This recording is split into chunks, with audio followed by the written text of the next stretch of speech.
김광태 목사의 주님의 비전을 품고 주님과 동행하며. 사랑하는 여러분, 오늘도 여러분과 함께 주님의 비전을 품고 주님과 동행하는 인생 이야기를 나누게 되어 참 기쁘고 감사합니다. 요한복음 2장에는 아주 귀한 이야기가 소개되고 있습니다. 삶의 기쁨을 송두리째 잃어버릴 위기에 처했던 사람들이 다시 삶에 더 큰 기쁨을 되찾은 이야기입니다. 동서고금을 막론하여 사람들이 일상에서 가장 기뻐하는 일인 결혼식 잔치 이야기입니다. 예수님이 공생애를 시작하는 시점에 가나라는 마을에 혼례가 있었습니다. 기쁨의 날입니다. 그런데 그 기쁨이 송두리째 사라질 큰 문제가 발생했습니다. 그만 잔치 음식의 절대 요소인 포도주가 떨어진 것입니다. 잔치의 기쁨을 망칠 일이 발생한 것입니다. 포도주가 떨어진다는 것은 신랑에게 체면과 관계의 붕괴를 가져오는 심각한 일이 됩니다. 여러분, 우리 인생도 이와 비슷하지요. 인생의 여정의 기쁨을 나누는 잔치에 위기를 맞는 순간들이 찾아온다는 것입니다. 기대했던 기쁨이 사라지고 관계의 갈등과 실패와 상처 등이 초래될 수 있는 일이 일어납니다. 어떻게 이 위기를 극복할 수 있을까요? 이 위기를 해결하는 놀라운 방법이 가나 혼인 잔치에서 일어난 사건을 통해서 배우게 됩니다. 이 이야기는 먼저 아주 중요한 사실 진리를 일깨워 줍니다. 그 혼인 잔치집, 그 문제의 현장에 바로 그 문제를 해결하실 수 있는 분이 함께하고 있었다는 것입니다. 우리의 인생에 문제가 일어날 때마다 그 문제의 현장에 바로 그 문제를 해결할 분이 계시다는 것, 이것이 인생의 진리입니다.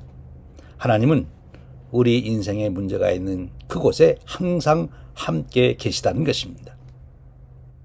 그리고 이 이야기가 주는 놀라운 사실은 그 문제를 해결하실 분 하나님, 예수님, 성령님이 그 문제를 해결하시는 데에는 꼭 사람이 필요하다는 것입니다. 숨어 계신 하나님이 사람의 삶의 현장에 나타나셔서 일을 하시도록 하기 위하여 하나님께 쓰임받는 사람이 꼭 필요하다는 것입니다. 가나 혼례식에 포도주가 떨어져서 잔치의 기쁨을 잃어버릴 위기에서 그 문제를 해결할 때 그 기적을 이루는데 예수님 어머니와 함께 쓰임을 받은 사람들이 있습니다. 바로 하인들입니다. 창조주 하나님이 우리 삶의 문제에 개입하실 때 꼭 필요한 사람이 누구이겠습니까? 바로 하인들입니다.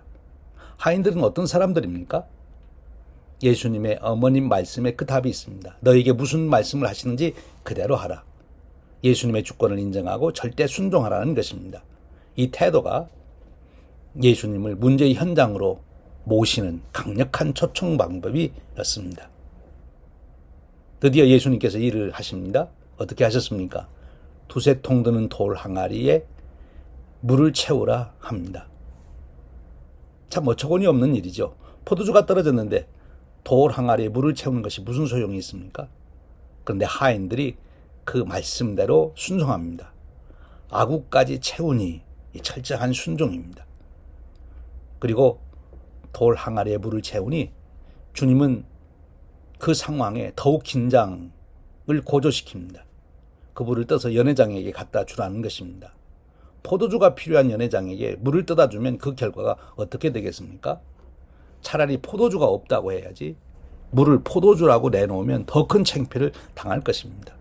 그런데 하인들은 그 일에 순종합니다. 이때 참으로 귀한 일이 납니다. 물이 포도주가 된 것입니다. 하인들로 인하여 물이 포도주가 되는 기적이 현실이 되었습니다. 하나님께 쓰임받는 사람의 조건이 바로 이것입니다. 하인이 되는 것입니다. 절대 순종입니다. 이해가도 안 가도 순종하는 것입니다. 사실 순종하고 나면 이해가 될 수 있지요. 하나님의 기적을 삶의 기쁨으로 회복하는 일에 가장 중요한 것은 하나님 앞에 하인이 되는 것입니다. 순종이 체질화되어야 합니다. 순종에 길들여진 사람들이 되는 것입니다. 주체의식을 강조하는 시대입니다. 인간의 주체의식이 하나님 앞에서까지 일어서게 되면 하나님의 일은 일어나지 않고 인간의 일만 일어납니다. 인생 여정의 잔치의 기쁨이 회복되질 않습니다. 하나님 앞에서는 순종이 기적을 이룹니다. 사랑하는 여러분, 우리 모두 하나님 말씀에 순종하는 것에 길들여지시면 참 좋겠습니다. 순종이 지혜입니다. 절대 순종이 절대 지혜이지요. 우리가 주님의 하인이 되기를 결단할 때 주님은 주인으로서 우리 삶에서 역사하십니다. 여러분의 삶의 현장이 우리 주 예수님께서 주인으로 일하시는 현장이 되는 축복이 있으시면 참 좋겠습니다.